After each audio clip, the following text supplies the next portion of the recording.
Ahora sí que vamos bien rápido, turbo. Y el día de hoy vamos a tener dos charlas que los dos les van a interesar mucho. Vamos a empezar en un inicio con el doctor Fermín Subial, un gran amigo que conozco desde hace varios años. Hemos estado compartiendo congresos y es una persona que admiro mucho porque sabe hacer muy bien las cosas de laringe.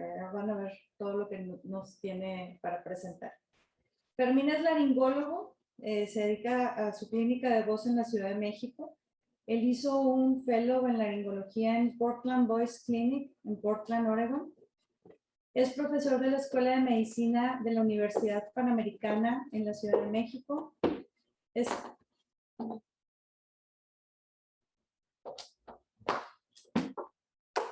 Fermín pertenece al consejo directivo del capítulo mexicano del Voice Foundation. Es socio fundador de la Sociedad Mexicana de Laringología y Fonocirugía. Aquí tuvimos el gusto de tenerlo en nuestra ciudad cuando es el primer congreso. Y es coordinador del área de laringología del Congreso Panamericano de Otorrino en Orlando el próximo año, 2022. Te damos la bienvenida, Fermín, y vamos a empezar con tu tema. Gracias.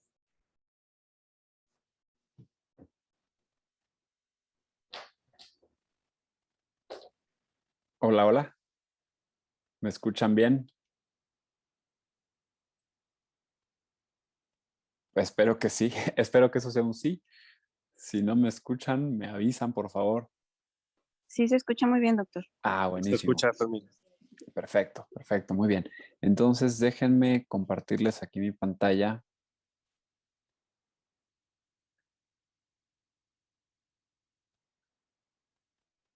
Ahí está. Ok, ahí deben estar viendo ya mi pantalla. Perfecto. Espérenme, déjenme nada más minimizar aquí esta cosa. Ok. Y voy a poner un cronómetro porque me pasa muy seguido que me suelto hablando y hablando y hablando y luego se me pasan los minutos, ¿no? Y como sé que tienen dos charlas, pues no quiero yo ser causante de que se harten de mi voz y que sea una noche pesada, al contrario, que sea algo pues rápido, dinámico y que pueda ser de interés para ustedes, ¿no? Muy bien, pues muchas gracias, Perla, por invitarme. Es un placer para mí estar de nuevo con ustedes en el colegio. Ya me ha tocado la suerte de estar con ustedes antes y pues gracias a todos mis amigos de Monterrey. La verdad es que siempre, qué lástima que esta vez no pude estar por allá. La próxima ahí estoy seguro. Me encanta Monterrey, me encanta verlos y verlas y convivir, y esa parte pues es igual de importante que la parte académica. Así que ojalá pronto todo esto pase y también pues les deseo a todos ustedes que sus familias, sus seres queridos, sus centros de trabajo estén bien, y ojalá si pasaron alguna situación difícil, pues que pues, el tiempo vaya ayudando a que esto pase ¿no? por la cabeza de todos nosotros, que han sido momentos complicados para todos. Gracias entonces, Perla, por invitar. Muchas gracias a Karen por también ayudar ahí a coordinar todo. Estuvo en contacto conmigo. Y gracias a Manuel Gil, que fue como mi contacto inicial para ver qué podíamos hacer algo interesante con el láser. Así que, Manuel, muchas gracias por estar ahí al pendiente, por tus atenciones. Y siempre pues es un placer estar haciendo cosas con amigos, ¿no? Es la realidad, así que es un honor enorme para mí estar con ustedes. Yo no tengo ningún conflicto de interés con nada relacionado con la empresa Láser, absolutamente nada. Me han invitado a dar un par de talleres, cursos y eso, pero sí quiero dejar muy claro que yo no recibo absolutamente nada a cambio de lo que estoy haciendo por estas charlas de láser. Son experiencias meramente personales en la clínica y pues de compartir experiencias de lo que he tenido yo con el láser acá en la Ciudad de México. Tengo solamente relaciones académicas con pues, la clínica, la Universidad Panamericana donde doy clase, el capítulo mexicano de Voice Foundation, que hacemos ahí cosas divertidas, interesantes, especialmente con el mundo de la voz profesional, y mi muy querida Sociedad Mexicana de Laringología y Fonocirugía, de donde la primera y única reunión hasta ahorita que hemos tenido ha sido en Monterrey. Manuel, Vicente, Marta, somos todos parte de esa sociedad de amigos, de colegas que nos gusta lo mismo y de que realmente es una agrupación cordial de amistad y de mucho cariño, sobre todo. Esta justamente fue en aquella ocasión que tuvimos el primer curso de la sociedad. Aprovechamos también, tuve la fortuna que me invitaran al colegio y fue aquella vez. Yo cuando veo estas fotos, esta Marta, ¿no? Esta Nino, esta Perla, cuando veo estas fotos, lo primero que pienso ahorita es, ¿por qué no tenemos cubrebocas en esa foto? ¿No? Es como que ahorita tú te ves cercano a personas sin cubrebocas y se siente raro. Entonces, lo primero que veo es, qué raro se ve sin cubrebocas y ojalá pronto podamos estar ya haciendo este tipo de cosas otra vez. Ojalá. Muy bien, pues el láser en otorrino. Otorrino ha sido el líder en muchas áreas de la medicina y el uso del láser no es la excepción. Es la primera especialidad quirúrgica donde se reconoce las características del CO2 y se empieza a aplicar de manera rutinaria en la clínica y en la cirugía. O sea que la otorrinolaringología fue la impulsora del uso del láser en la cirugía y específicamente el área de la laringología fue la que impulsó el uso del láser. Estas son las primeras cajas, pues refrigeradores, ¿no? De láser de CO2 que se describían para uso médico quirúrgico, llegaba hasta una potencia de 50 watts y pues era un aparato gigantesco ahí que se tenía que estar pues empujando para todos lados. La evolución de energías láser a lo largo del tiempo ha sido de muchísimos tipos de energía, se han usado todas estas y algunas son más adecuadas para diferentes especialidades. Pero es realmente, me parece que los láseres fotoangiolíticos los que han cambiado la manera de hacer laringología, porque el CO2 ha sido por mucho el láser que más se ha usado, el que más se ha estudiado y del que más sabemos la interacción en los tejidos, pero realmente creo que a raíz de que llegan los láseres fotoangiolíticos se permite hacer muchas cosas adicionales y el primero de ellos, el que se empezó a usar más, fue el láser de PDL, que es este que sale de un colorante amarillo, y después lo siguió el KTP, que prácticamente lo suplió y se usa actualmente en muchísimos centros de laringología, especialmente en la Unión Americana. Fue después que llegó el láser azul y este es el láser que verdaderamente va a acabar supliendo, me parece, al láser KTP por muchos motivos, pero entre ellos que ya las empresas de KTP simple y sencillamente ya no están haciendo refacciones, piezas, perdieron, digamos que parte del interés de estar renovando, actualizando sus equipos y ahí es donde entonces el láser azul me parece que le ha llevado alguna ventaja y ahora ya se está autorizando en diferentes centros en todas partes del mundo. Es un láser que inició en Alemania. El decolorante pulsado, este PDL, a mí me tocó vivirlo cuando yo estuve en Portland. Ahí está el doctor Thomas aquí. Este es Jody, su asistente, y esta es la que vendía el láser. Y aquí están el día que lo trajeron. Yo estaba ahí cuando esta foto la tomé yo, cuando nos estaban explicando cómo usarlo. Y era un verdadero fiasco usar ese láser porque está hecho en base a una tintura, un colorante, y estos colorantes pues salían ahí a través de las fibras y varias veces se salía y se manchaba ahí la alfombra y bueno, era realmente mantenerlo, era un problema, ¿no? Eh, Después, uno de los grandes impulsores del láser KTP fue el doctor Seitels en Boston, con el cual tuve oportunidad de visitarlo y ver lo que él hacía con KTP. Y fue después de un tiempo, cuando yo regresé a la Ciudad de México de estar en Estados Unidos, y eso fue en el 2018, había una empresa ahí que justamente tenía un láser KTP con potencias para otorrino.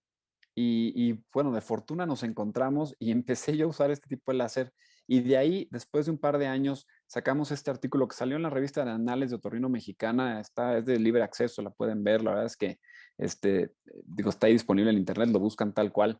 Y ahí hicimos un resumen de la experiencia con el láser KTP y las diferencias y el comparativo con el láser de CO2. Para esto, pues empezamos a hacer talleres desde entonces, con piezas de pollo y carne y talleres ahí, donde hicimos varios cursos, cuando estaba entonces en el Hospital Ángeles Lomas. Pero una de las cosas interesantes de este láser es que es un láser de fibra que se mete a través de pinzas que nosotros como torrinos usamos comúnmente en la microcirugía. Y esta fibra y esta manera de pasarla a través de estos instrumentos es exactamente la misma manera como usamos el láser azul.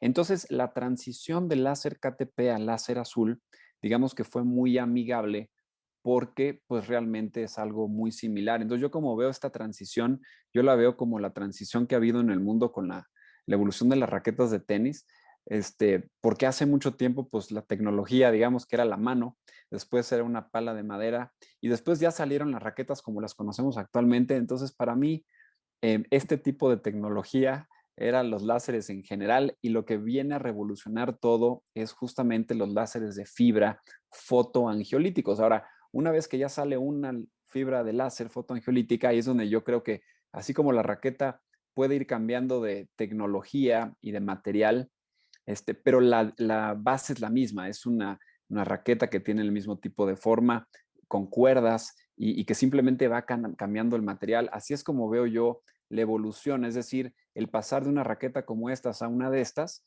es más fácil el proceso de aprendizaje porque la tecnología se parece. Entonces ahí sí es donde creo yo que se parece esta evolución de PDL, KTP, azul y seguramente pasará el tiempo y tendremos más tipos de tecnología. Entonces, ¿qué es mejor si el láser rojo o el CO2 o el que sale como color rojo o el KTP o el PD? La verdad es que no es que uno sea mejor que otro. Cada uno tiene características físicas, hay que entenderlas y hay que escoger cuál es la energía que es la más adecuada para nuestros pacientes.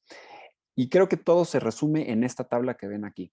Entonces, el espectro de absorción de hemoglobina, aquí lo pueden ver como tenemos el CO2 que lo absorbe muchísimo el agua, por eso es un gran láser para cortar, es un excelente láser para cortar, pero aquí en este extremo de acá tenemos a los fotoangiolíticos y son así porque los absorbe la hemoglobina.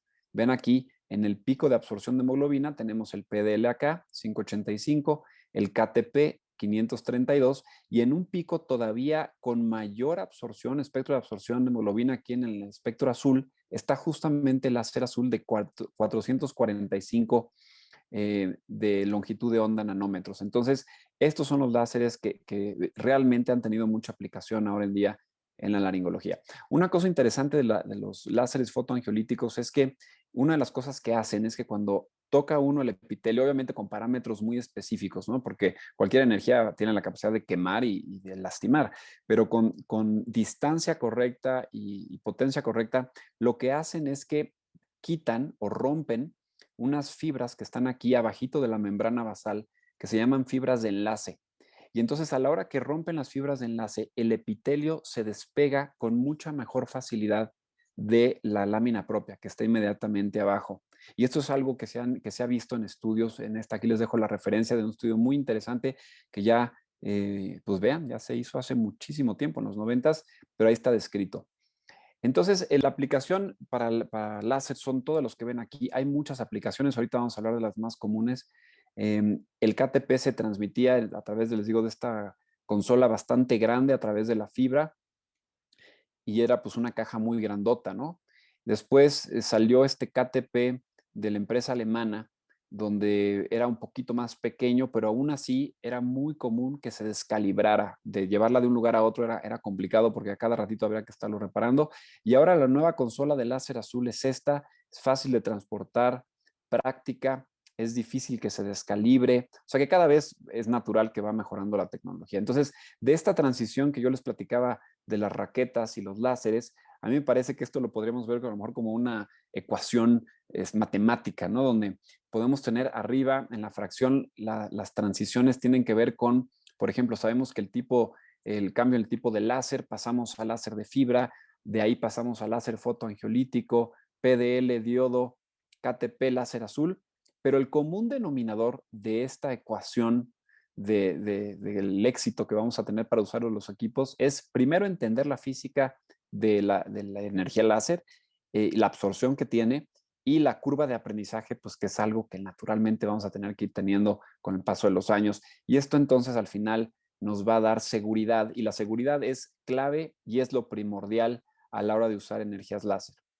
Este es un video comparativo entre lo que hace el KTP y el láser azul en vasculatura. Entonces vean cómo los dos lo que hacen es que atraviesan el epitelio, prácticamente no lo lastiman y es como si tuvieran ustedes ahí un borrador, justo como si estuvieran quitando los vasos, atraviesa el epitelio y quita los vasos sanguíneos sin lastimar el epitelio. Entonces, como les decía, se puede lastimar el epitelio, por supuesto, es cosa de ir jugando con los parámetros y la distancia entre la fibra y el epitelio, pero realmente son tecnologías que nos permiten hacer este tipo de resecciones muy finas. La primera vez que usé láser azul fue en el 2017 en un curso que me invitaron a dar de láser en El Salvador, y la empresa alemana llevó el láser azul y dijo, tenemos este nuevo láser si lo quieren probar, y pues bueno, ahí empezamos a probarla. Yo lo probé junto con los asistentes al curso y de hecho lo probamos en una cirugía. Y bueno, de ahí empecé a usarlo un poquito más. Es más o menos la casuística en la clínica en La Voz en la Ciudad de México del láser. 2018, subió 2019, luego con la pandemia bajó pues todo el trabajo y todo, bajó las cirugías, y ahorita en el 2021 llevamos este número de casos. Lo que ven en amarillo es la proporción de procedimientos con anestesia local que hago con el láser. Ahorita les voy a poner unos ejemplos. La gran mayoría, por supuesto, lo uso en microlaringoscopía en quirófano. Entonces, ¿qué diferencias o ventajas puede haber de entre una y otra? Pues vaya, nada suple la microfonocirugía en quirófano, no hay nada que lo pueda suplir. Las ventajas que yo les podría decir fuera del quirófano son principalmente, aquí carita feliz, el reposo de voz es menor, los riesgos, entre comillas pongo, porque pues vaya, no es anestesia general y en teoría es más superficial la resección. Por supuesto que es más barato a veces, pero tiende a ser más barato. Entonces hay varias ventajas. Podría ser una charla completa, ¿no? De uso de criterios, de a quién seleccionamos, a quién no. Pero bueno, se usan en las dos gracias a que es una tecnología de fibra. Para fines de seguridad, se supone que deben de poner esto en sus puertas de quirófano. Es la empresa Láser. Le tomé esta foto a la empresa que me lleva el láser, porque nunca lo ponen. Y le dijo, oye, tus letreritos esos que se supone que tienen que estar poniendo. Entonces, es responsabilidad del cirujano de insistirles que pongan sus letreros, que la gente esté atenta, que pongan sus gogles. Nadie se pone sus gogles, pero si no van a estar cercanos no hay problema, pero hay que estar al pendiente de las medidas de seguridad, porque si empezamos a relajar un poquito ahí la disciplina, ahí es cuando pueden suceder algunas cosas. Entonces, así es como visto al paciente después de que ya coloco el laringoscopio.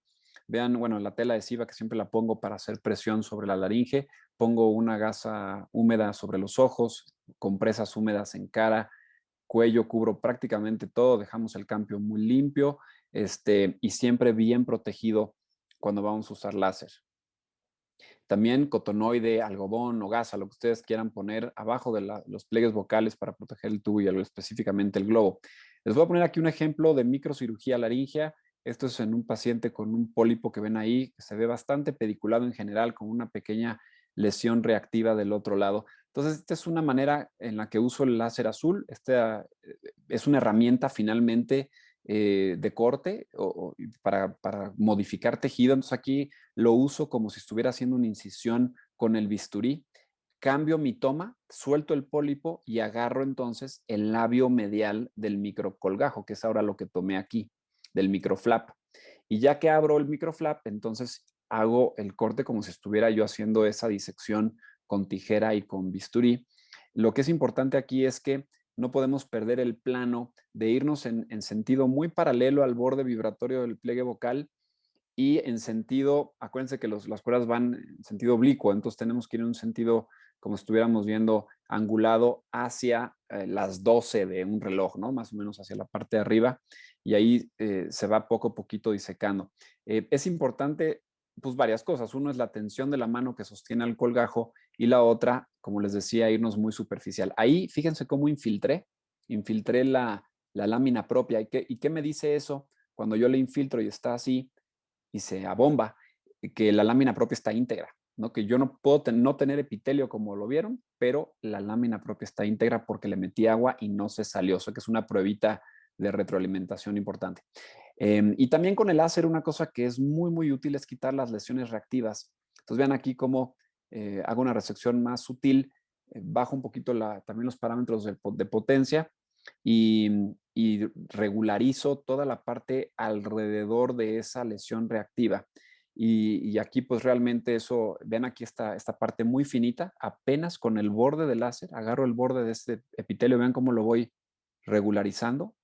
Es una cosa muy sutil, muy pequeñita, pero nos deja realmente el borde muy bonito, y sabemos que eso se va a epitelizar por completo y esas cuerdas vocales van a vibrar muy bien después de la cirugía. Este es otro ejemplo y es para lo que yo les diría que lo uso más para cualquier otra cosa, que es para papilomatosis laringea, ¿no? Entonces vean aquí este paciente que tiene bilateral, tiene tejido de papiloma bilateral, en bandas también. Realmente una voz pues muy disfónica. Lo voy a ir adelantando poco a poquito. Vean, el objetivo de lo que yo hago en papiloma especialmente es blanquear. Vean cómo voy blanqueando la lesión. Esto está en cámara un poquito más rápida, no crean que así como que me muevo así de rápido. Esto está poco a poquito avanzando. Entonces voy a ir blanqueando. Ya que blanqueo, paso el aspirador. Acuérdense que lo que estoy haciendo es rompiendo fibras de anclaje.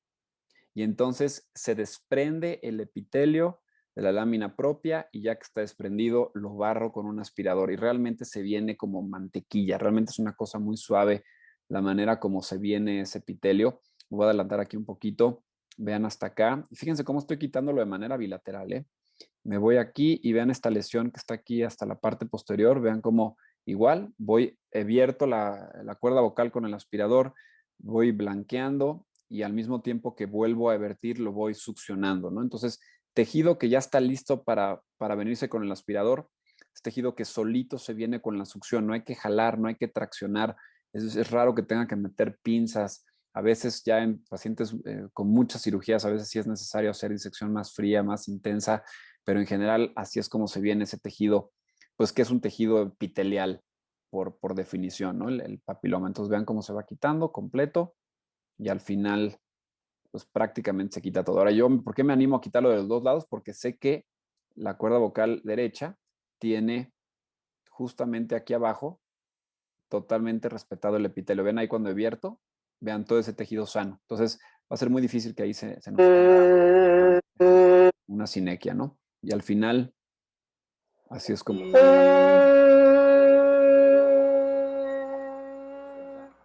En la región que llamamos Mesoamérica hay diversos paisajes, desde las cumbres nevadas hasta las costas tropicales. Sí. En la región que llamamos Mesoamérica hay diversos paisajes, desde las cumbres nevadas hasta las costas tropicales. Espero que se esté escuchando eso. Muy bien, entonces pasamos rápidamente a algunos ejemplos de fuera del quirófano, anestesia local. La selección es muy importante, tiene ventajas, tiene desventajas, no es para todo mundo y algo muy importante es que no hay manera de que esto supla la precisión microfono quirúrgica. Es en pacientes muy selectos, pero nos permiten varias cosas buenas. Los métodos anestésicos son muchos, también esto es puede ser de una charla completa hablando de procedimientos con anestesia local, pero una de las anestesias que es más importante siempre acordar es la verbal, porque son pacientes que están despiertos viéndote, entonces tú tienes que estar hablándoles, calmándolos, tranquilizándolos, tienes que tener tu cara de póker, porque si algo no sale bien no puedes de repente hacer, ¡chin! Ese láser se me fue para otro lado, no puedes hacer ese tipo de cosas como a lo mejor lo podríamos hacer a veces en quirófano, ¿no? Importantísimo es pues, el conocimiento tridimensional de la laringe y para esto las disecciones son fundamentales, no solamente para la microfonocirugía, pero especialmente para los procedimientos con anestesia local. Entonces aquí lo que creo que es muy válido es hacer es una transición, o sea, la curva de aprendizaje es muy válido para irse acostumbrando al láser, siempre hacerlo en un medio muy controlado y esto no hay mejor medio controlado que el quirófano. Después podemos intentar procedimientos en algunos pacientes que se presten a ello en salas de endoscopía para después intentar hacer procedimientos en el consultorio. Este es digamos que el ambiente de sala de endoscopía que me parece un punto intermedio bastante bueno porque podemos tener monitorizado al paciente. Este es con la fibra de láser azul. El paciente está siempre viendo un monitor enfrente para ver lo que estamos haciendo. Esto es muy bueno, por ejemplo, para pacientes que necesitan tener monitorización cardiovascular, pacientes de la tercera edad o simplemente pacientes ansiosos con muchísimo reflejo nauseoso. Una vez que nosotros tenemos una sedación superficial, baja inmediatamente ese reflejo, el paciente está más relajado, más tranquilo y suele ser un procedimiento pues muy tolerable, ¿no? Les voy a poner un caso fue uno de los casos como que me sirvió de aprendizaje para hacer esta transición que yo les decía de fibra de KTP a fibra de láser azul. Este es un ejemplo con KTP, pero para que vean más o menos qué es lo que se puede hacer. En la región que llamamos Mesoamérica hay diversos paisajes, desde las cumbres nevadas hasta las costas tropicales. Lesión polipoidea, ectasia y este pólipo en forma de cuerno, ¿no? Entonces, paciente despierto, anestesia local, video endoscopio que entra a través de la nariz y fibra de láser a través de canal de trabajo. Entonces aquí entro con el KTP, le doy a la ectasia y pues la reviento completamente. Pero vean, lo que me interesa que vean es esto. Vean cómo la fibra la disparo, pero en estos casos es muy común que yo toque la lesión con la fibra porque eso ayuda a que este tejido se pegue a la fibra y yo lo pueda quitar. Aquí nos vamos hacia el otro pólipo, ese que parecía que tenía forma de cuerno.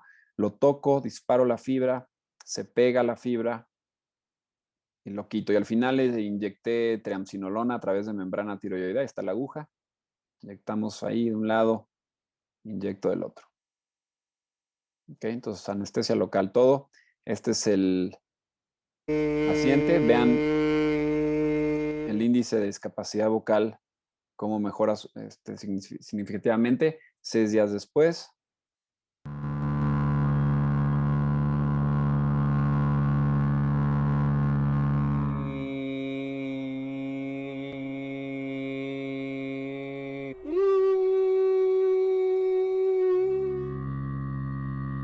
Entonces, un paciente que no podía reposar su voz, que necesitaba trabajar, etcétera, fue una buena alternativa para él. Estos depósitos blancos de triamcinolona es normal que se vean así, se van quitando con el tiempo. Entonces, este es un parámetro muy común que pongo en el láser azul.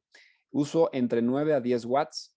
Uso 60 milisegundos para papiloma casi siempre. Cuando quiero ver ectasias o hacer cosas más finas, lo bajo a 25, 30. Este es tiempo de exposición del disparo del láser. Y estos son el número de pulsaciones, 500 milisegundos, es decir, aproximadamente 2 pulsos por segundo. Este es un abogado de 44 años que operé por papilomatosis laringea. 8 meses después llega conmigo con disfonía que empieza de nuevo. Ya sabemos que estas lesiones de papiloma quieren volver a salir siempre y se ve esta lesioncita que ven aquí. Entonces, esta es una lesión que no lo voy a meter al quirófano para quitarle eso. Hago un procedimiento con anestesia local, vean cómo junto la fibra a la lesión papilomatosa, la pego y con la misma fibra la voy resecando.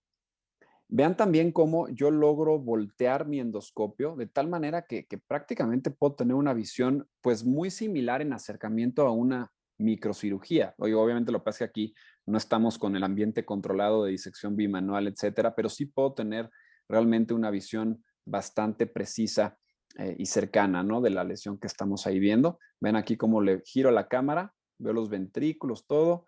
Le pido al paciente ahí, cambio, vemos el iScan para ver si hay lesiones residuales y le pido al paciente que esté fonando el procedimiento y pues bueno, se ve que realmente hay una vibración correcta. Obviamente no necesitamos hacer control estroboscópico, ¿no? Como de repente se llega a mencionar. Simplemente es ver que el tejido esté cerrando bien y que el tejido se haya resecado completo. Este es otro ejemplo de otro paciente. Es un paciente que lleva 4 meses postoperado de papiloma, volvió a salir con lesiones. Vean el índice de discapacidad vocal acá arriba, una lesión un poquito más grande.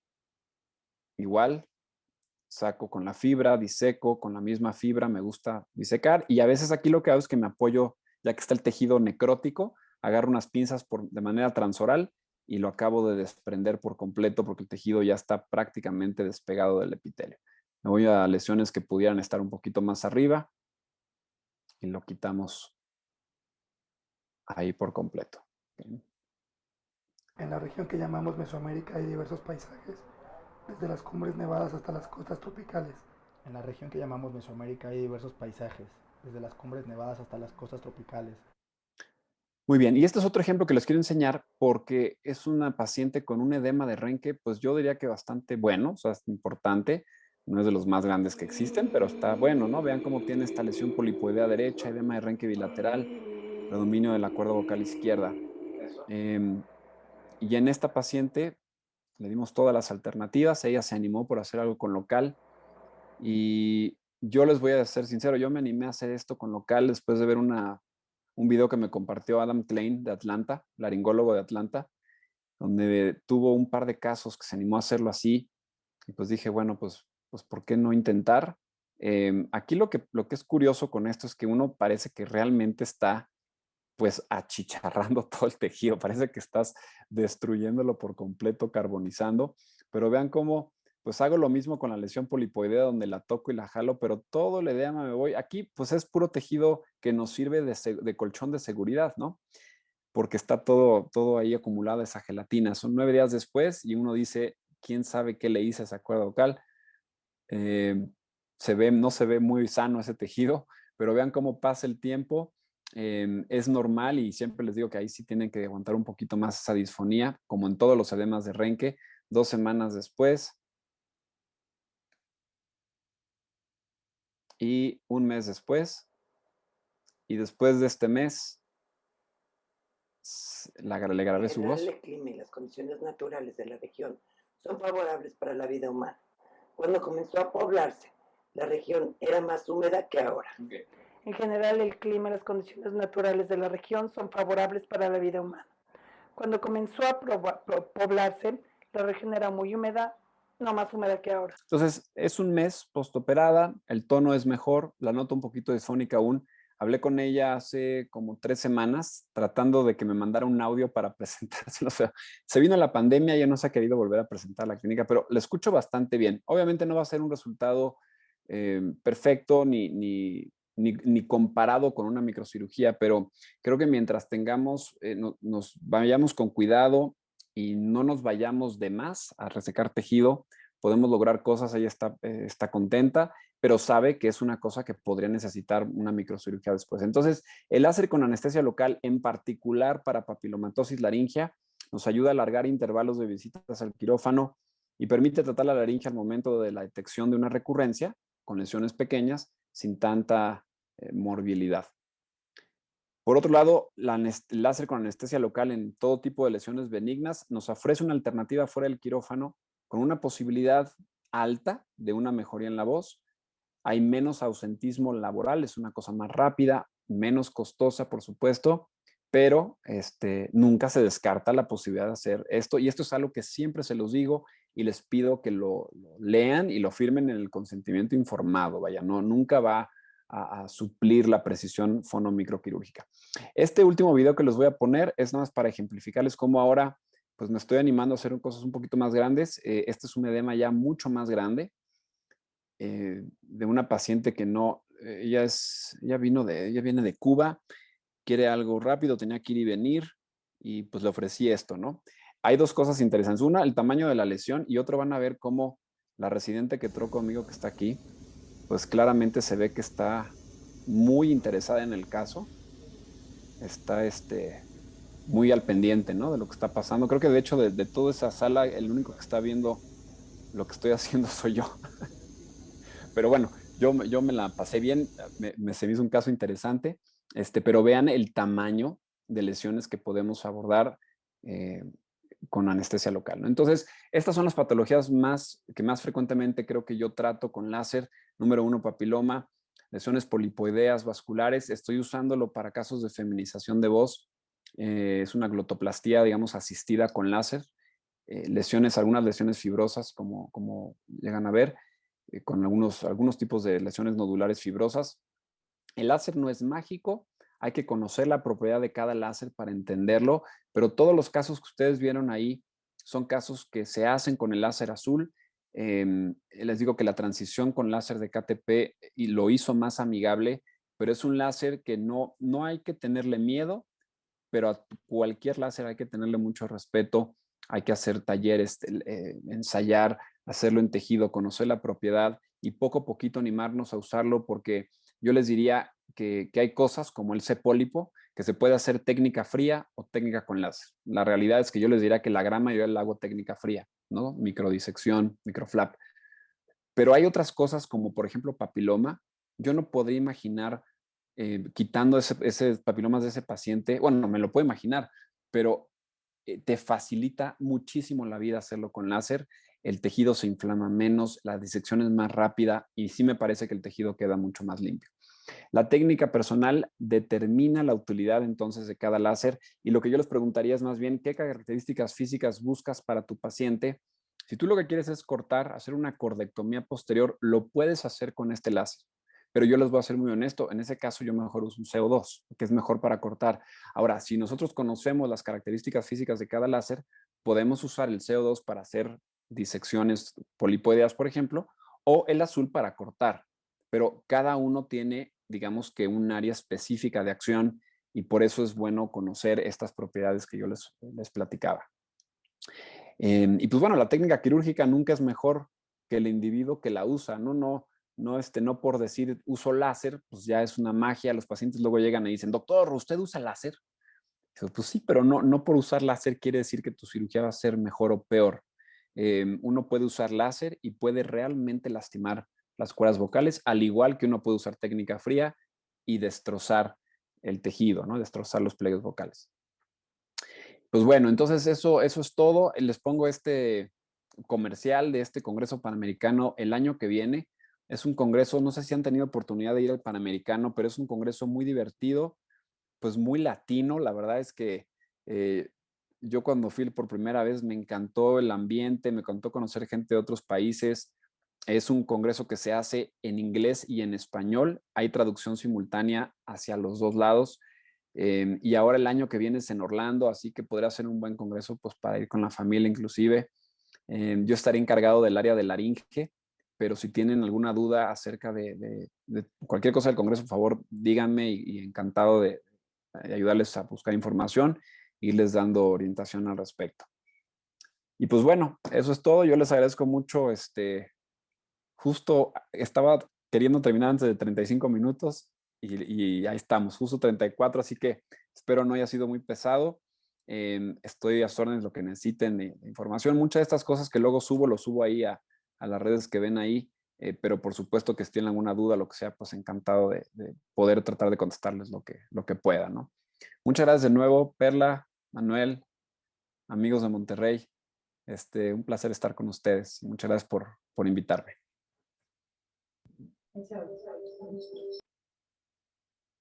Carmen, aplausos. Aquí aunque somos poquitos, aplausos.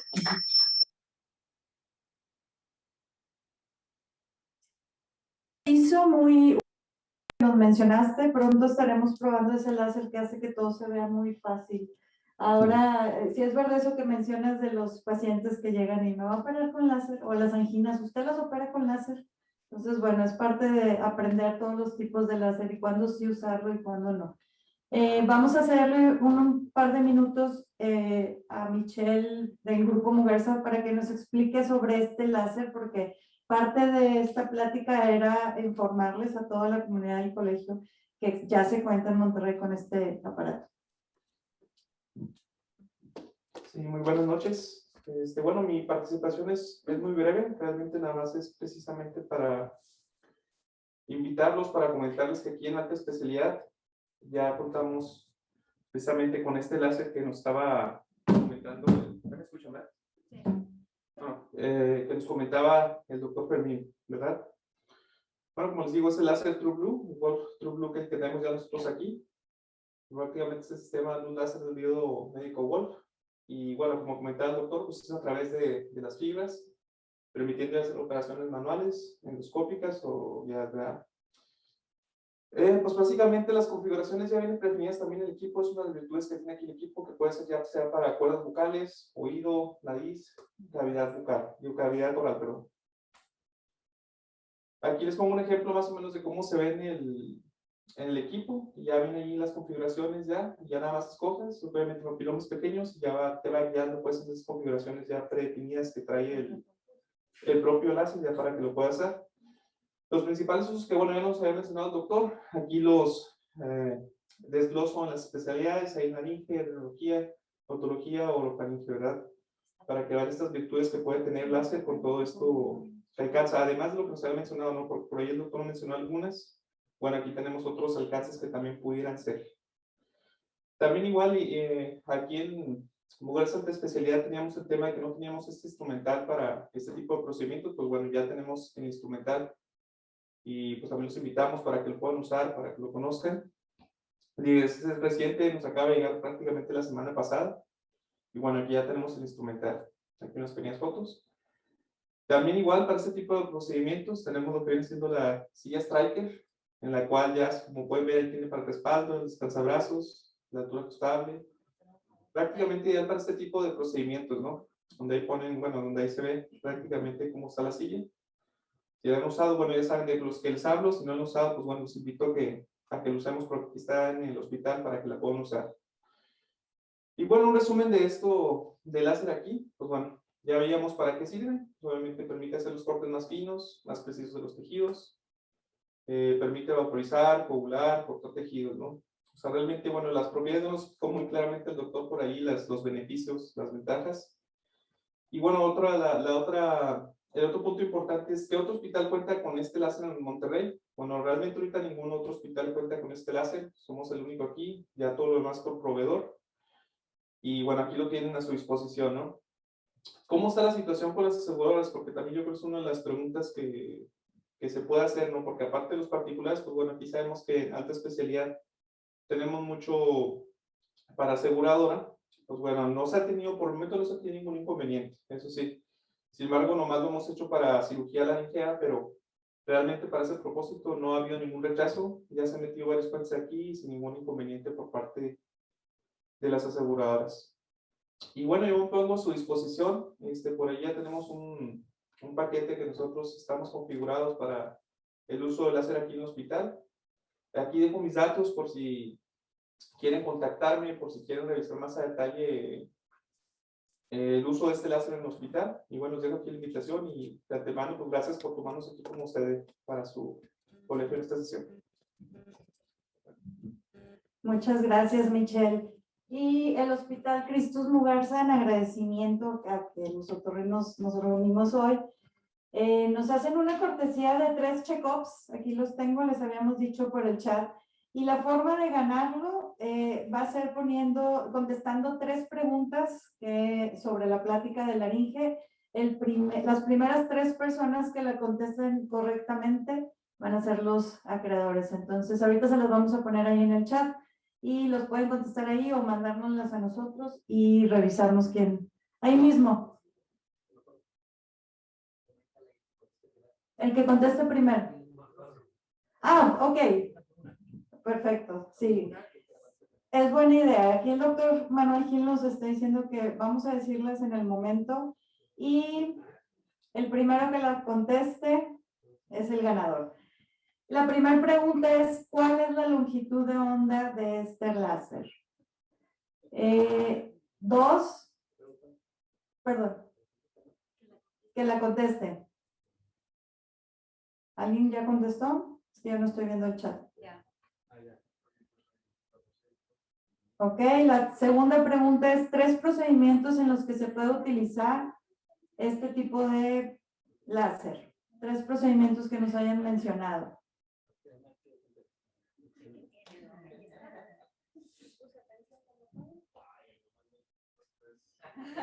No, no vale que lo contesten los laringólogos. Y la tercera pregunta es, ¿qué sustancia o tejido tiene la mayor absorción de esta luz de láser? ¿Ok? ¿Qué dice el chat? Díganme. ¿Ya las contestaron? ¿Y quiénes son los ganadores? Karenina, ¿qué dice? Pues mira, longitud de onda de láser la contestó el doctor Armando Partido. Muy bien, doctor Armando, se ganó el check-up para que venga acá a Monterrey. Los 3 procedimientos, la doctora Rocío Rodríguez. Muy bien, la doctora Rocío Rodríguez, también acreedora a un check-up. Y también el doctor Puente contestó la misma pregunta. Ok, y la tercera pregunta, ¿quién la contestó? ¿O nadie aún? No, todavía no. Podemos contestar. Aquí nada más en el chat 2 preguntas. ¿Cuál fue la tercera? Ah, la sustancia. No, esa todavía no Sí, la contesta. ¿cuál es la sustancia con mayor absorción de este tipo de láser? Todavía no contesta. ¿Quién da más? Todavía nos queda. El doctor Gilberto López. Muy bien, doctor Gilberto López, doctora Rocío Rodríguez y doctor, Partida, perdón, se ganaron un check-up. Si el doctor Armando Partida no puede venir a Monterrey a que lo revisemos, pues se lo cedemos al doctor Quinty, que fue el segundo que contestó. Muy bien. Para no hacer larga nuestra charla, vamos a seguir con nuestra segunda ponencia y esta es cortesía del Laboratorio Glaxo. Les agradecemos la oportunidad en esta sesión y le damos la bienvenida al doctor Armando Partida Gaitán. Bienvenido, doctor Armando. Ya vimos que también le gusta la laringología, además de ser alergólogo. Él es pediatra y alergólogo, inmunólogo clínico, pediatra con alta especialidad en inmunodeficiencias primarias. Tiene una maestría en ciencias, tiene una maestría en terapia genética y celular y es colaborador de la Fundación Mexicana de Niñas y Niños con Inmunodeficiencias Primarias. En esta ocasión nos va a hablar sobre el tratamiento integral de la rinitis, cuándo dar terapia simple y cuándo combinada. Bienvenido, Armando. Bueno, primero, muchas gracias por la invitación, por el honor de considerarnos en esta reunión. Quiero confirmar nada más que me escuchen. Sí, ya me veo en la pantalla, entonces creo que me escuchan. Por otro lado, agradecer muchísimo también la oportunidad de aprender de una extraordinaria plática. Doctor Fermín, muchísimas gracias por compartir esa experiencia y en la forma en la que lo hizo. La verdad es que me inspiró muchísimo y aprendí algo que, bueno, completamente diferente a mi área de todo, ¿no? De conocimiento, de experiencia y demás. De hecho, tengo que confesar que hasta me mareé un poquito porque no estoy acostumbrado a ver imágenes de la laringe y con sonido de por medio, entonces dije, ¿qué está pasando, no? Pero bueno, fue muy enriquecedor para mí y por eso estoy muy agradecido. Y en ese sentido también quiero hacerle justicia también, tanto a su tiempo como por supuesto, después de una charla de este nivel, de tanta innovación también, hablar un poco de rinitis alérgica a un foro como el de ustedes, que son expertos, expertas, con muchas experiencias mucho más allá de lo que yo pueda compartir. Voy a enfocarme mucho también en cosas a lo mejor muy prácticas y que pueden ser útiles. Y espero hacerle justicia también a ese espacio que nos dieron, a esa confianza en Lolis y en el equipo también, en Néstor allá, que también agradezco eso. Voy a empezar a compartir mi pantalla. Por supuesto, me voy a ir muy rápido en muchas cosas porque como audiencia ustedes son muchos más conocedores de este tema que yo. Y voy a hacer uso, de hecho, de 3 estrategias de comunicación que utilizó el doctor Fermín y que de hecho hacen eco a 3 mensajes que quiero compartir el día de hoy con ustedes. Estoy ya nada más confirmando la pantalla, que espero no equivocarme porque estoy utilizando otra computadora. Muy bien, ahí debo de estar compartiendo mi pantalla. Si no es así, les pido que me interrumpan por audio porque ya dejé de escuchar, de ver el chat y escucho un poco de eco, pero bueno. Por el contrario a lo que el doctor Fermín nos compartió, yo sí tengo un conflicto de interés antes de iniciar la charla. Por supuesto, esta plática la estoy haciendo en mi rol de gerente médico para GSK y las demás relaciones que ven en la pantalla no son relevantes para la charla del día de hoy, a menos que por alguna participación o pregunta fuera, puedo repetir si algún conflicto de interés también puede influir en mi respuesta. Y aunque el contenido puede ser que hablemos de estos 4 conceptos, en realidad me voy a enfocar mucho en estos 3 comentarios para hacer un poco eco a esa invitación de reflexionar algunos puntos que no siempre hacemos una pausa, que es considerar atributos muy particulares de una alternativa de tratamiento, porque es importante como especialistas conocer a ese nivel nuestras herramientas del tratamiento. Otro segundo punto va a ser esta pregunta que hizo de ¿qué buscas en tu paciente? O sea, de reconocer esos atributos que existen, va a haber algunos que como médicos o como clínicos sean importantes para nosotros, pero también hay que considerar a quién tenemos enfrente, que es el paciente, y que para el caso de la rinitis alérgica, como muchas otras enfermedades crónicas, eso representa un tratamiento que va a durar semanas o meses. Entonces, sí se vuelven importantes aquellas pequeñas trivialidades de farmacología, posología y experiencias sensoriales que voy a tocar muy brevemente.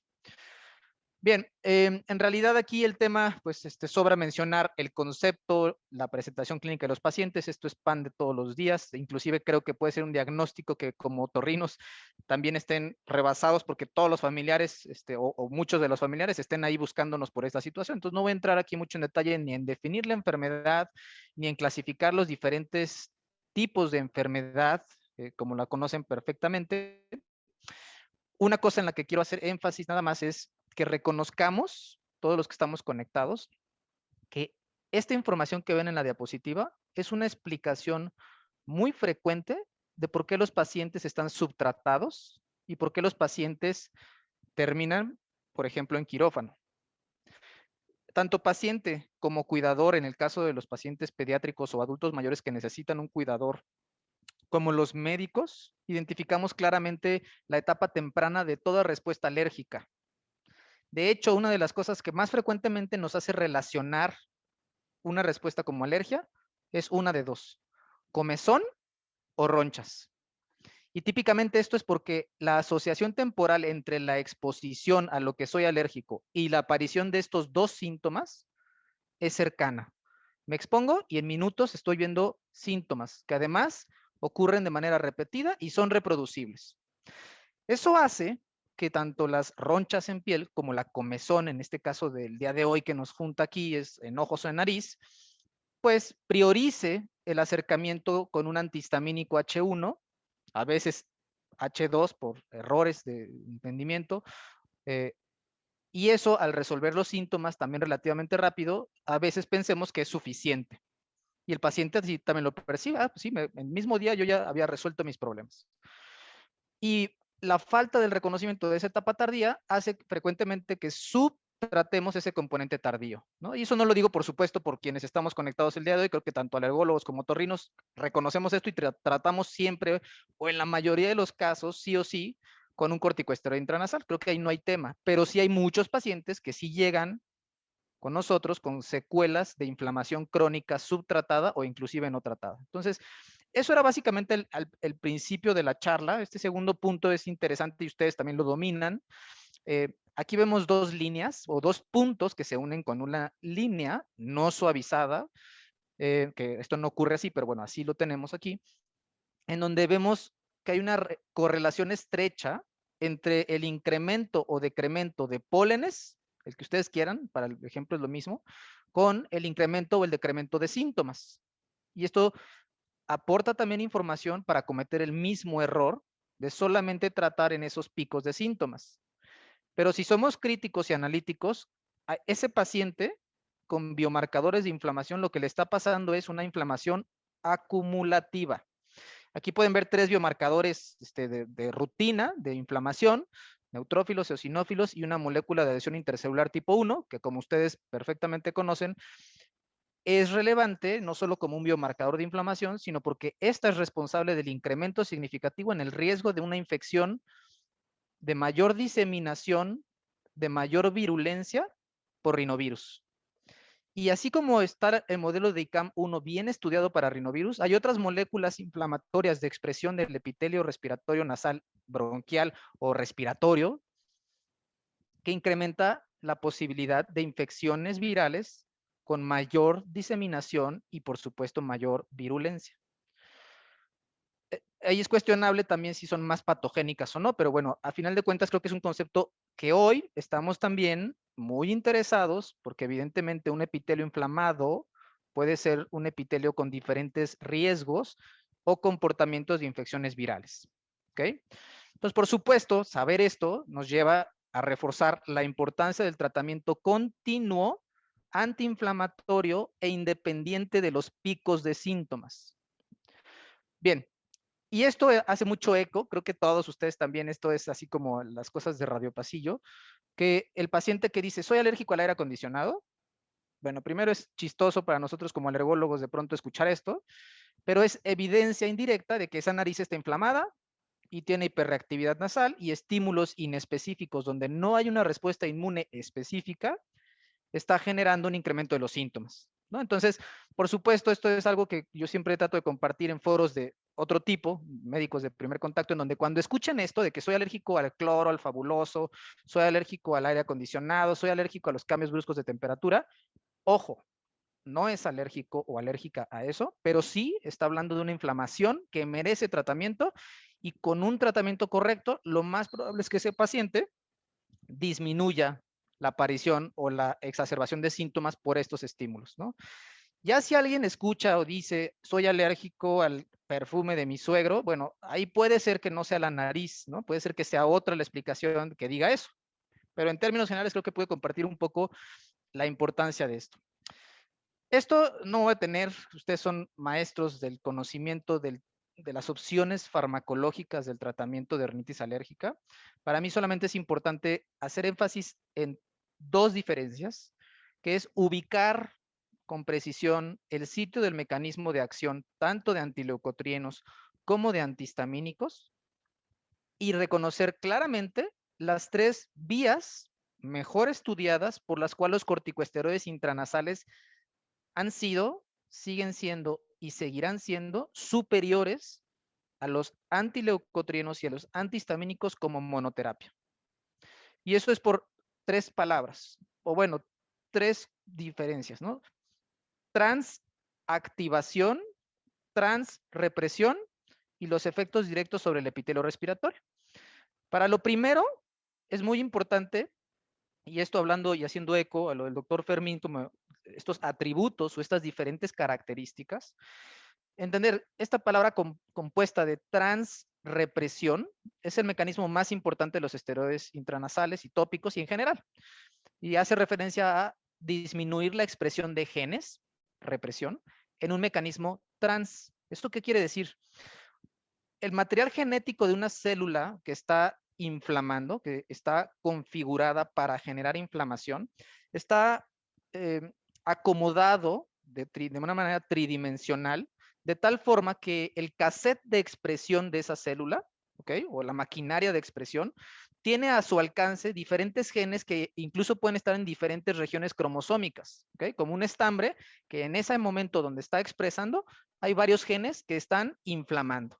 Entonces el glucocorticoide con su receptor en el núcleo apagan esos genes inflamatorios activos y ese mecanismo es el que desinflama. Transrepresión. Luego viene transactivación. Bajo un mecanismo similar en donde van ahora a incrementarse la expresión de genes que pueden estar en sitios diferentes dentro del material genético, eso va a favorecer un ambiente de antiinflamación, incrementando un ambiente de regulación. Entonces, no solamente desinflaman, sino que favorecen un ambiente en donde es menos probable que haya inflamación. Y el último, no menos importante, son los efectos directos dentro del epitelio respiratorio. Para los primeros dos que describí, lo más importante es cómo la molécula interactúa con su receptor.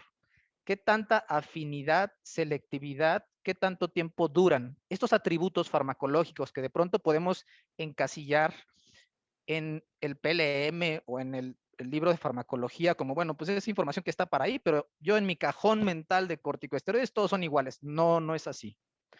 Es el ejemplo que ilustrativamente me gustó muchísimo y es probable que si puedo, y se lo pido con autorización al doctor Fermín, haga una analogía similar en un futuro, en donde podemos ver a esa mano para jugar front tenis como beclometasona. Fue una excelente molécula en su momento, que por supuesto fue en ese momento de la historia un avance, porque pasamos de un medicamento sistémico que se utilizaba con relativa frecuencia, desafortunadamente hoy se sigue utilizando esos esteroides sistémicos en pacientes con rinitis alérgica, pero bueno, eso fue una innovación en su momento. Después viene esta raqueta que me parecía como de pádel, pero bueno, es una raqueta de madera para un juego de pelota, en donde vienen otras moléculas más nuevas, en donde se incrementa la lipofilicidad, la potencia y se disminuye la necesidad de utilizarlo varias veces al día. Y eso era una generación intermedia. Y ahora más recientemente, específicamente cuando hablamos de furoato, ¿no? De fluticasona, de mometasona y ciclesonida, también podemos empezar a hablar de mayores afinidades y de una disminución en la posología. Entonces, empieza a tomar ahí sentido un poco e importancia esa parte.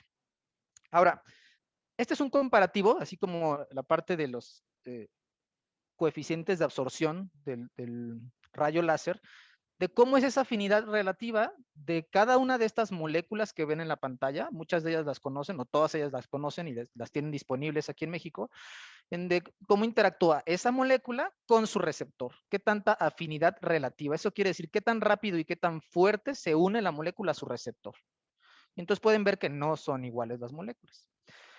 Ahora, ustedes, un servidor, vemos frecuentemente al espectro más grave de la enfermedad. Y hay que ser honestos, creo que ustedes ven pacientes más graves y o más difíciles de tratar, porque esa obstrucción que termina en quirófano, bueno, podemos echarle kilos de medicamento y kilos de inmunoterapia y probablemente no le ayudemos mucho, como lo que ustedes pueden hacer en cuestión de unas semanas. Entonces, eso siempre nos invita a aprender de estos pacientes, a todos, ¿no? Y el paciente que necesita una terapia combinada, típicamente es un paciente o que está grave, o que tiene persistencia a pesar de la monoterapia, o que es refractario. Parecidos, pero no es lo mismo. Y aquí podemos reconocer diferentes tipos de ese paciente grave, ¿no? El que tiene un predominio de síntomas histaminérgicos a pesar de un buen tratamiento, el que tiene predominio de síntomas obstructivos o sus consecuencias a pesar de un buen tratamiento inicial, y el que tiene síntomas histaminérgicos persistentes extranasales, que aquí puede ser muy interesante también la discusión, que no solamente son ojos, oídos, la trompa de Eustaquio, que yo creo que más de uno de ustedes ha tenido comezón ahí, y uno no haya qué hacer, ¿no? Los bebés creo que son más abusados y sus sonidos guturales les ayudan más que de pronto un adulto ahí rascándose los dos oídos y no ayuda, ¿no? Pero bueno, lo importante también, como él lo decía, no es para todos. El doctor Fermín decía, a ver, esto no es para todos ni es para todas las indicaciones, pues igualmente el paciente de rinitis alérgica no va a recibir lo mismo siempre, ¿no? Este es un ejemplo que creo que también ustedes conocen muy bien, que es de escala visual análoga. A mí me parece bien que exista, creo que es una buena herramienta para que a nuestros colegas de primer contacto les demos una forma muy objetiva, fácil, sencilla y válida de evaluar la gravedad de sus pacientes.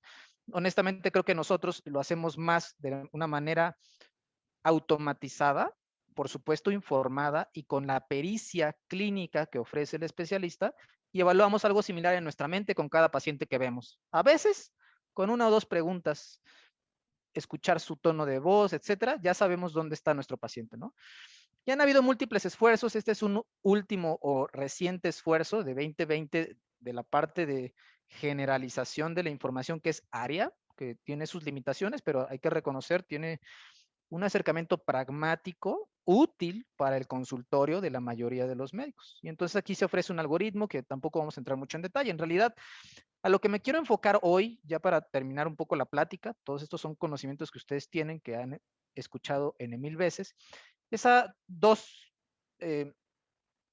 evidencias, por decirlo de una forma, o dos grupos de evidencias importantes. Este primero, en donde de hecho yo esto específicamente se lo aprendí y siempre lo agradezco mucho en la rotación que tuve en el servicio de otorrino pediatría del infantil de México con el doctor Carlos de la Torre, el doctor Iram Neri, la doctora Alicia, por supuesto, el doctor Carlos también en su momento, que ahora descansa en otro lugar, y que ahí aprendí, o sea, a ver, Armando, no te equivoques, un paciente con congestión nasal que tiene estos síntomas, intenta un ciclo corto de un tratamiento adecuado, y si no, nos lo mandas. Y así empecé a trabajar con mis amigos otorrinos de una manera mucho más cercana.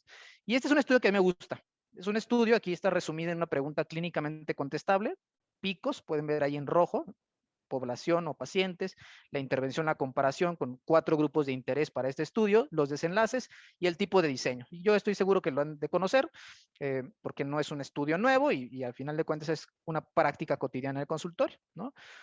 Las 4 comparaciones de interés en un grupo de pacientes con obstrucción grave es placebo, pobres, creo que esto a lo mejor hoy no pasaría un comité de ética, pero bueno, en su momento pasó. Un grupo con monoterapia de oximetazolina, un grupo de monoterapia de furato de fluticasona a dosis convencionales para el adulto, o dosis altas, entre comillas, y el último grupo que tiene la combinación de furato de fluticasona a 110 microgramos por día y oximetazolina dosis convencional. Y lo que ustedes ya saben, por supuesto, aquí viene un resultado en términos de puntaje. El único grupo que en puntaje rebasa ese análisis de diferencia es el que recibe la combinación activo-activo, aquí en parámetros más objetivos de esa capacidad nasal, pueden ver que los únicos grupos que mejoran son los que reciben furato de fluticasona con o sin oximetazolina y que a las 6 semanas del estudio no son diferentes. Ojo, a la semana 4 se deja de dar tratamiento y a la semana 6 se mide por última ocasión a los pacientes. Pero esto es algo que ustedes dominan y que a final de cuentas a mí me ha servido mucho porque el paciente que no responde a eso es un paciente que yo ya no veo hasta que lo haya valorado mi colega o mis colegas, que ahorita trabajo muy de la mano con 2 grupos de otorrinos, unos aquí en Ciudad de México y otros en Querétaro, pero que evidentemente ese paciente no le voy a poder yo ayudar mucho, ¿no? Este paciente sí necesita el apoyo de ustedes.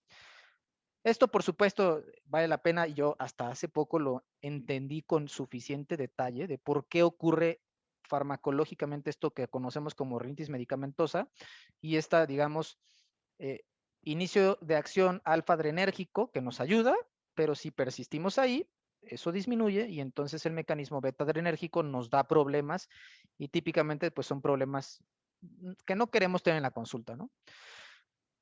El otro grupo de evidencias que quiero discutir un poco con ustedes, y aquí vienen algunas reflexiones, es el paciente refractario a síntomas histaminérgicos, ¿no? Y entonces ahí, por supuesto, vienen muchas respuestas rápidas en automáticas que ustedes también dominan, pero quiero hacer 2 o 3 reflexiones que pueden ser, espero, interesantes.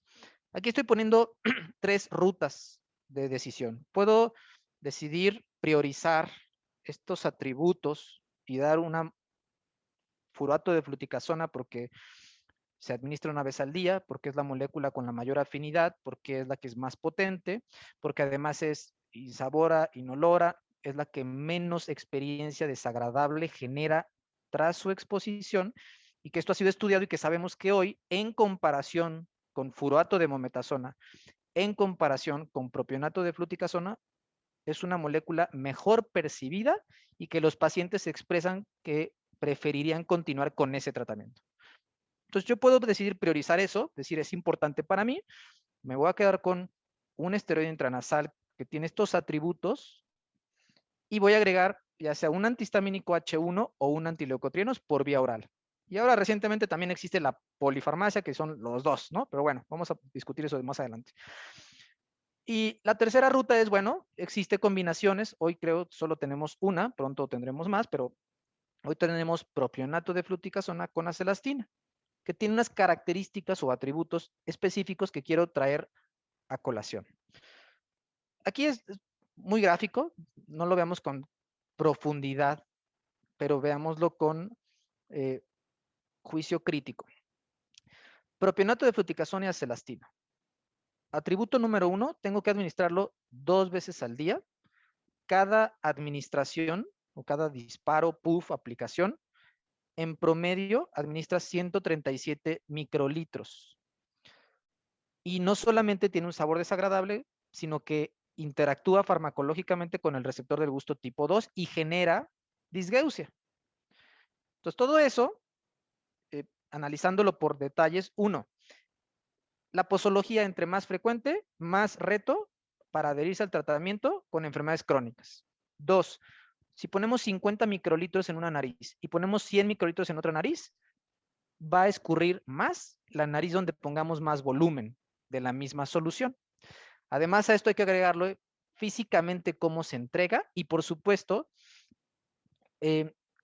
digamos, cómo se dispersa, ¿no? Porque aunque administremos el mismo volumen, si esa forma de administrarlo es diferente, también puede resultar en el escurrimiento.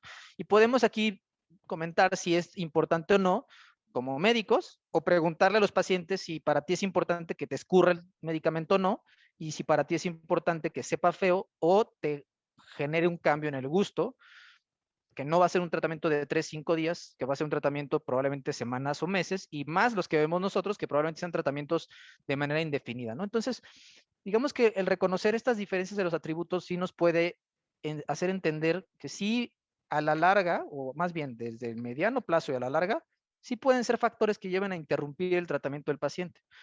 Este es un estudio muy conocido, fue información que se tomó a priori para diseñar una alternativa de tratamiento que incluyera este conocimiento. Y eso es, a más de 1,200 pacientes con rinitis alérgica, se les pregunta si interrumpen su tratamiento y por qué, independientemente de que tengan síntomas todavía en las últimas 4 semanas o ya no tengan síntomas en las últimas 4 semanas. Y para no hacer ya la historia más larga, en rojo pueden ver esos 4 atributos principales que llevan a la mayoría de las interrupciones del tratamiento. Si mi paciente interrumpe su tratamiento, está poniendo en riesgo el éxito terapéutico que yo estoy buscando con ese tratamiento. Entonces, para mí, por supuesto que esto, cuando empiezo a sumar estos atributos y considero lo que para ese paciente es importante, toman relevancia. Otra cosa que yo también aprendí recientemente, ahora que me he metido un clavado a leer con más detalle cada una de las moléculas, es esto. Aquí en el segundo renglón pueden ver MP2902 es por propionato de fluticasona con acelastina y los excipientes que hoy comercialmente están disponibles. FPBI es propionato de fluticasona comercialmente disponible con otros excipientes. Es decir, es la propionato de fluticasona como existe ahorita en el mercado, comparado con la solución de propionato de fluticasona con acelastina y sus excipientes. Y pueden ver cómo la combinación con acelastina por sus excipientes incrementa 61% el área de abajo de la curva y 57% la concentración máxima de propionato de fluticasona. El primer renglón solamente es para validar lo que acabo de decir, porque ahí lo que se está comparando es la solución de excipientes de propionato de fluticasona con acelastina, pero que solamente tiene propionato de fluticasona. Y eso no es diferente a lo que se comercializa como la combinación, ¿ok? Entonces, por supuesto, cuando hablamos de un corticoesteroide tópico, queremos tener la menor biodisponibilidad posible. Entonces, todo aquello que incremente la biodisponibilidad de un corticoesteroide tópico, intranasal o inhalado, es algo que no queremos tener en nuestros pacientes, sobre todo cuando ustedes y yo, o los neumólogos, que somos los 3 grupos que probablemente veamos a los pacientes que son más graves, frecuentemente vamos a estar utilizando esteroide intranasal y esteroide inhalado. Entonces, es un rompecabezas un poco más complejo de lo que tradicionalmente tenemos en este marco de pensamiento de lo que es la rinitis alérgica. Igualmente, tenemos muchas mejores opciones de antihistamínicos que son menos sedantes y que se administran cada 24 horas y que no generan efectos somnolentos. Entonces, digamos que esto es un poco de las evidencias de diferentes rutas en la toma de decisiones. Esto es importante. Yo todavía no entiendo, bueno, yo en general todavía no entendemos los mecanismos por los cuales estamos observando de manera consistente eventos adversos neuropsiquiátricos con montelukast y otros con otras moléculas que inhiben esta vía, pero en general esto ha generado cambios inclusive en los insertos de los medicamentos y es algo que todavía tenemos que definir por qué ocurre, pero ya más de 2 décadas han acumulado información que sigue siendo consistente con un incremento de estos eventos adversos. Afortunadamente nos damos cuenta rápido y habitualmente al quitarlo, digamos al retirar el medicamento, esto se resuelve sin ningún problema. Pero anecdóticamente han ocurrido problemas que no se han resuelto.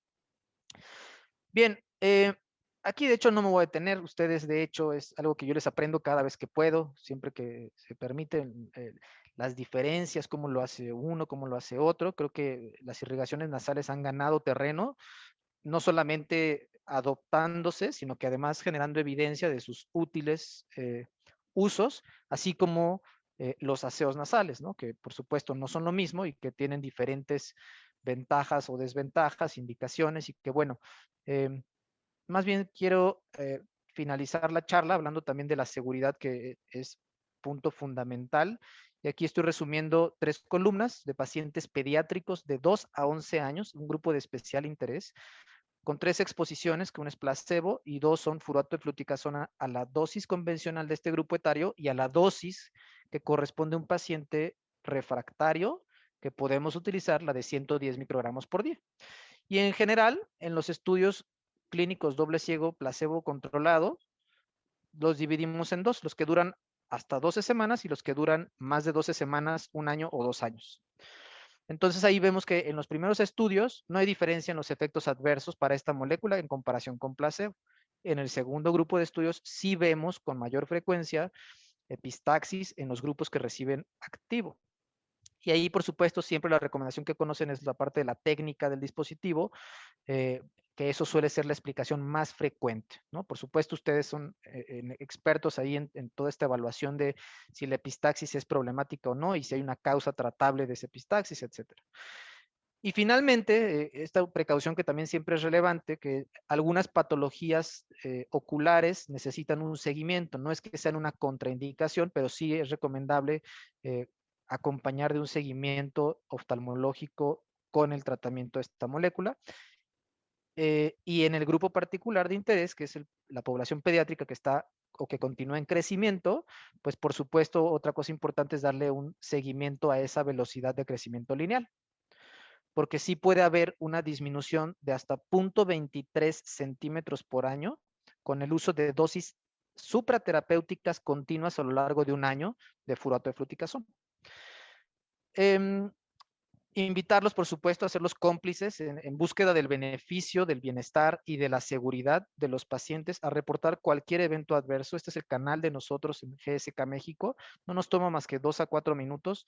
Y ojo, no solamente es para cosas negativas, también se pueden reportar cosas positivas no descritas y eso puede ayudar después a pacientes que hoy no pueden ser tratados por situaciones de falta de evidencia o de experiencia. Cierro la charla. Ya no voy a mencionar esto por obvio del tiempo. También traté de ser muy breve. Creo que lo logré. Desafortunadamente no tengo aquí mi cronómetro visible, pero quiero dos cosas. Uno, sumarme a este agradecimiento y también a esta sensación de comunidad. Estamos, creo, todos, independientemente de médicos, no médicos conectados, especialistas en otorrino, en alergia y en otras áreas, pasando momentos difíciles, unos más cercanos que otros, pero creo que a final de cuentas, ejemplos como el día de hoy, este tipo de actividades, pues también nos van a hacer crecer como una comunidad que hemos pasado esta etapa difícil, ¿no? Espero que haya sido útil, fresco, interesante. Si no, también, por supuesto, toda la retroalimentación es bienvenida.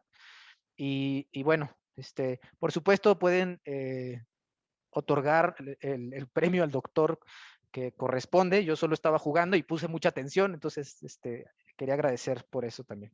Muchas gracias. Y bueno, estoy aquí detrás de la cámara. Gracias.